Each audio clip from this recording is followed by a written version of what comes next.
Et c'est parti pour Enjeu Patrimoine. Enjeu Patrimoine où nous allons tenter de comprendre ensemble ce que sont les FIP et plus particulièrement les FIP Corse et Outre-mer, parce que oui, selon les zones géographiques, les FIP peuvent avoir leurs spécificités. On rappelle d'ailleurs rapidement les FIP pour fonds d'investissement de proximité. Nous allons en parler avec Maxime Camus, le cofondateur et directeur général de Grisby. Bonjour Maxime Camus. Bonjour Nicolas. Bienvenue sur ce plateau. Alors, on va parler des FIP, mais juste avant, on va quand même évoquer une actualité récente dans la vie de Grisby. Vous avez cédé votre technologie à un grand nom du monde de CGP, au groupe Cristal. D'ailleurs, Jean-Maximilien Van Cayezel en parlait sur ce plateau il n'y a pas si longtemps. Il n'avait pas encore donné de nom, mais il expliquait que c'était en cours.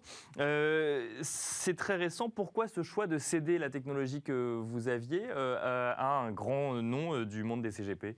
Alors déjà, en 2 mots, Grisby, Ouais. c'est un coach patrimonial en ligne qui permet aux particuliers de prendre la main sur la gestion de ses finances et de son patrimoine. On fait partie des pionniers de la digitalisation de notre métier, de notre secteur, ouais. du conseil patrimonial. Et effectivement, le groupe Cristal, dans son plan de développement, prévoyait de se digitaliser et a besoin de se digitaliser. D'accord. Et on a commencé à discuter maintenant il y a quelques mois avec les dirigeants du groupe. On partageait la même vision. Il y a un bon fit entre nous, clairement. Et c'était une opportunité pour eux comme pour nous. Donc pour accélérer, gagner du temps sur effectivement cette étape de digitalisation qui est capitale pour tout le secteur et Bien pour sûr, les grands acteurs en particulier. Et nous, on est très heureux qu'un des leaders de la gestion de patrimoine en France adopte la technologie qu'on a développée. C'est très valorisant. Et puis pour nous, c'est une belle opportunité aussi parce que ça nous permet de se focaliser sur le développement de Grisby, de notre activité de conseil patrimonial, en ayant des moyens supplémentaires. Alors, parce que justement, Jean-Maximilien Van Cayezel disait sur ce plateau qu'il s'était rendu compte, mais comme d'autres, qu'avec les différents confinements, les épargnants étaient prêts en fait à choisir des produits financiers en ligne ou à gérer en tout cas leur épargne en ligne. Un mot sur la technologie, du coup, puisque c'est la technologie qui a été cédée au groupe Cristal. Ça veut dire quoi ? Ça veut dire que ça va conseiller automatiquement des investissements en fonction du profil des épargnants et en fonction des informations qui vont rentrer sur la technologie Grisby, c'est ça ? Exactement. Grâce à cette technologie Grisby, l'utilisateur peut agréger l'intégralité de son patrimoine, ses actifs financiers, immobiliers alternatifs, disposer de diagnostics sur les différentes thématiques patrimoniales, des simulateurs également pour se projeter ou pour identifier des pistes d'optimisation. Et puis ça va également sur la souscription en ligne. D'accord. Donc ça c'est ce que peut voir l'utilisateur, le client de cette technologie. Et puis derrière, on a développé également une technologie dédiée aux conseillers pour être plus performant dans la gestion de sa relation avec ses prospects et ses clients, et qui gère également tout l'aspect réglementaire qui, comme vous le savez, peut être assez lourd pour les CGP. Oui, et très lourd, et c'est une contrainte aujourd'hui pour beaucoup de CGP. Nous, le fait de l'avoir digitalisé, c'est un vrai plus. Ça permet vraiment de passer le plus de temps possible sur la phase d'accompagnement et de conseil du client, et vraiment donc sur l'activité à valeur ajoutée. Et les conseils sont automatisés, ou il y a des CGP derrière qui disent là vous pourriez investir en immobilier, ou là plus en SCPI, ou là plus en private equity? Alors ça, c'est une activité qu'on fait depuis 5 ans. Déjà, nous, on accompagne à distance nos clients à travers Grisby depuis 5 ans, et cette session ne change rien. Oui, bien sûr. Je parle de la technologie. Et cette technologie, en fait, ce qu'il faut comprendre, c'est que c'est une vraie complémentarité entre, d'un côté, une expérience en ligne, à travers la technologie que je viens de présenter en quelques mots, et puis derrière, l'accompagnement par un humain, un expert, un conseiller patrimonial. Et c'est cette complémentarité qui est très appréciée, et c'est cette vision qu'on partage également avec le groupe Cristal. L'humain, l'expert, reste au centre de la relation avec le client. On accompagne dans la durée nos clients, et effectivement, on est simplement aidé. C'est du conseil augmenté, si on peut l'appeler comme ça. On est aidé par la technologie pour être plus pertinent, plus performant et pour gagner du temps. Et l'expert se doit donc de connaître tous les investissements possibles quand on a un épargnant en face de soi. Et ça tombe bien, on vous a fait venir pour parler d'un investissement ou un placement qui n'est pas le plus connu, pas le plus communément utilisé.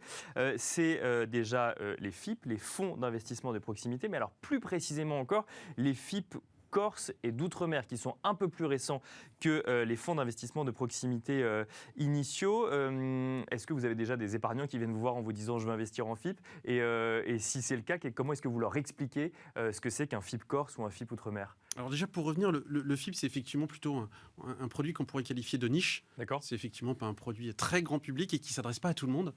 Le FIP a été créé en 2003. Le FIP Corse, c'est plus récent, effectivement, existe depuis 2007. Et le FIP Outre-mer est à la disposition de tous les épargnants, en tout cas tous les résidents fiscaux français depuis 2017. Donc effectivement, c'est assez récent, et notamment pour le FIP Outre-mer. Et c'est pour ça que ce n'est pas non plus très connu. Il y a quelques milliers en France de contribuables, d'investisseurs qui profitent de ces dispositifs chaque année.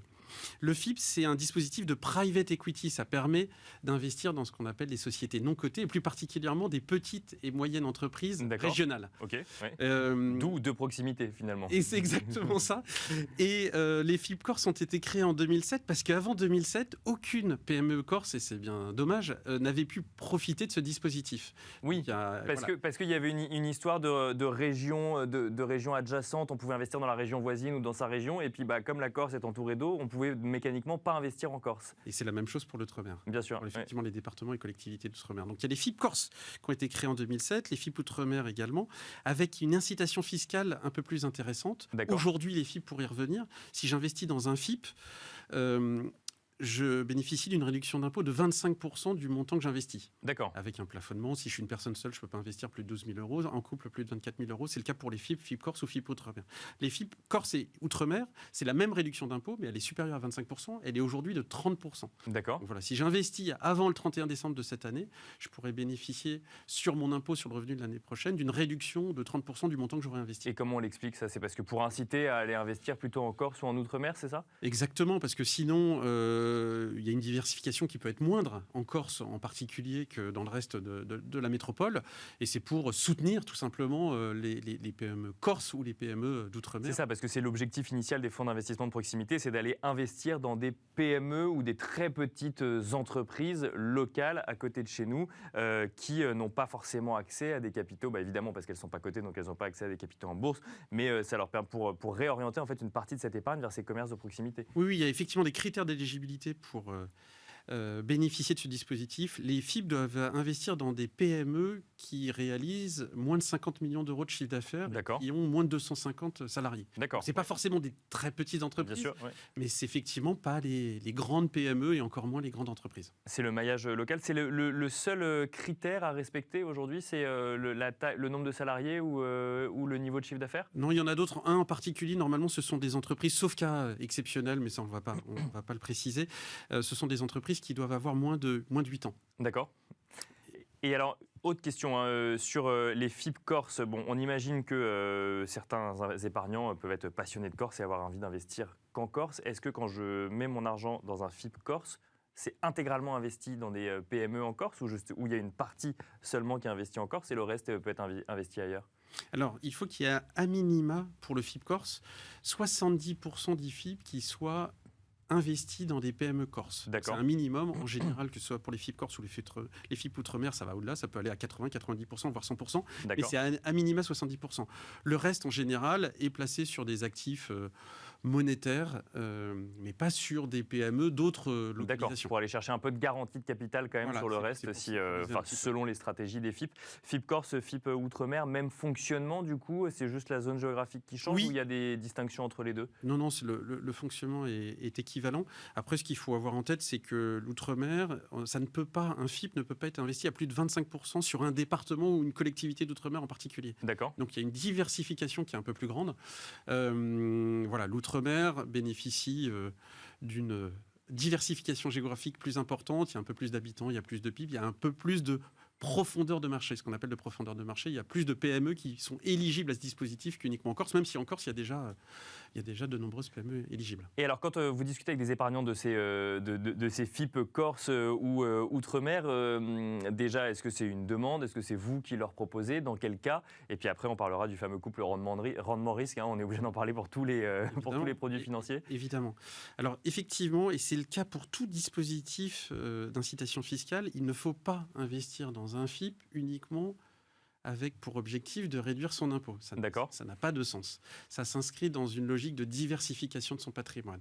Donc déjà, ce dispositif, on n'en parle pas à tout le monde.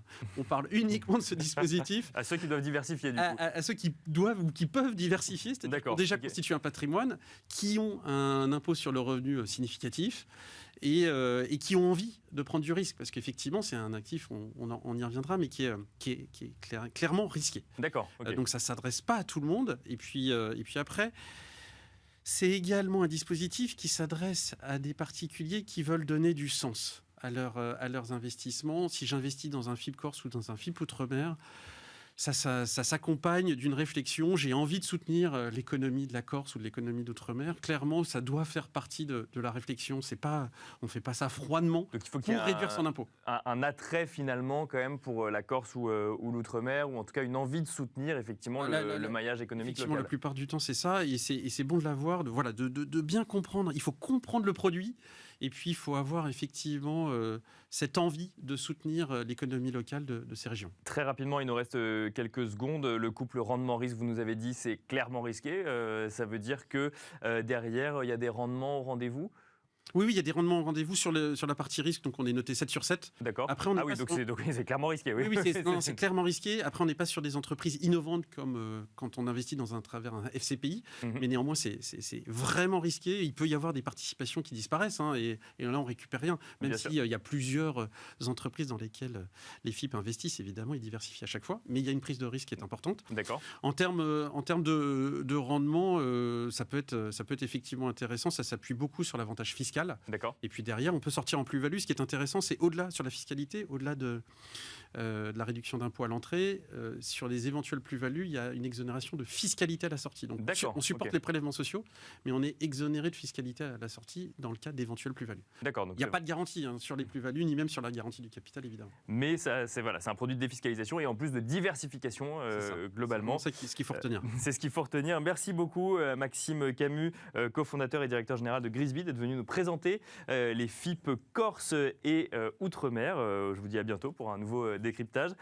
Quant à vous, je vous dis à tout de suite dans la deuxième partie de Smart Patrimoine.